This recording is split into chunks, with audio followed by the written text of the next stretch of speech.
మన దేశంలో జరిగే అనర్థాలు మీరిప్పుడు చూడబోతున్నారు. అది కూడా మనం తినే తిండి గురించి.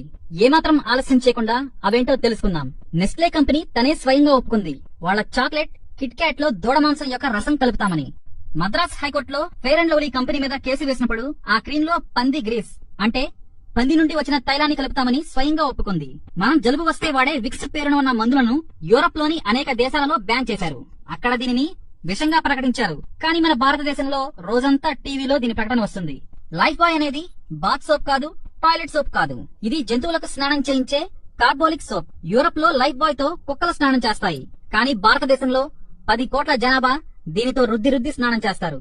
కోక్, పెప్సీ నిజంగా టాయిలెట్ క్లీనర్స్ అని ఎప్పుడూ నిరూపితమైంది. ఇందులో 21 రకాల వేరువేరు విష పదార్థాలున్నాయి. ఇంకో విశేషం ఏమిటంటే మన శాసనసభ క్యాంటీన్ లో కోక్, పెప్సీ అమ్మకాలను బ్యాన్ చేశారు. కానీ దేశం నలుమూలలా దీన్ని అమ్ముతున్నారు. ఇక హెల్త్ టానిక్ అని పేరు చెప్పి అమ్ముతున్న విదేశీ కంపెనీలు బూస్ట్, కాంప్లాన్, హార్లిక్స్, మాల్టోవా, ప్రొట్నెక్స్.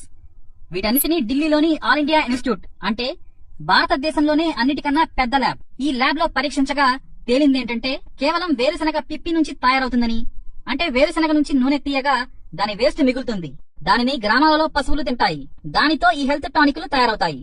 మరో విశేషం, అమితాబ్ బచ్చన్ కు ఆపరేషన్ అయింది. అది 10 గంటలు జరిగింది. అప్పుడు డాక్టర్లు ఆయన పెద్ద పేగును కట్ చేసి తీసేశారు. డాక్టర్లు ఏం చెప్పారంటే కోక్, పెప్సీ ఎక్కువగా తాగటం వల్ల అది కుళ్లిపోయిందని చెప్పారు. ఆ మరునాటి నుంచి అమితాబ్ బచ్చన్ వీటి ప్రకటనలు చేయడం మానేశారు. చాలా మందికి పిజ్జా తినడంలో మజా వస్తుంది. సరే, అసలు పిజ్జా ఎలా తయారవుతుంది? ముందుగా పిజ్జా అమ్మే కంపెనీలు చూద్దాం. Pizza Hut, Domino's, KFC, McDonald's, Pizza Corner, Papa John's Pizza, California Pizza Kitchen. ఈ కంపెనీలన్నీ అమెరికావి. మీరు కావాలంటే ఒకసారి చెక్ చేయండి. ఇక పిజ్జాలో టేస్ట్ కోసం E631 ఫ్లేవర్ ఎన్హాన్సర్ దీన్ని కలుపుతారు. అది పంది మాంసం నుంచి తయారవుతుంది. మీరు ఒకసారి గూగుల్లో చూడండి, మీకే తెలుస్తుంది.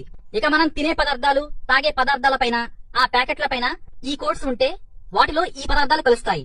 అవేంటో చూద్దాం. E322 ఆవు మాంసం, E422 ఆల్కహాల్ కు సంబంధించిన రసాయనాలు, E442 ఆల్కహాల్ తత్వం కెమికల్స్, E471 ఆవు మాంసం ఆల్కహాలు, E476 ఆల్కహాల్, E481 ఆవు ప్లస్ పంది మాంసం మిక్స్, E627 ప్రాణాంతకమైన కెమికల్స్, E472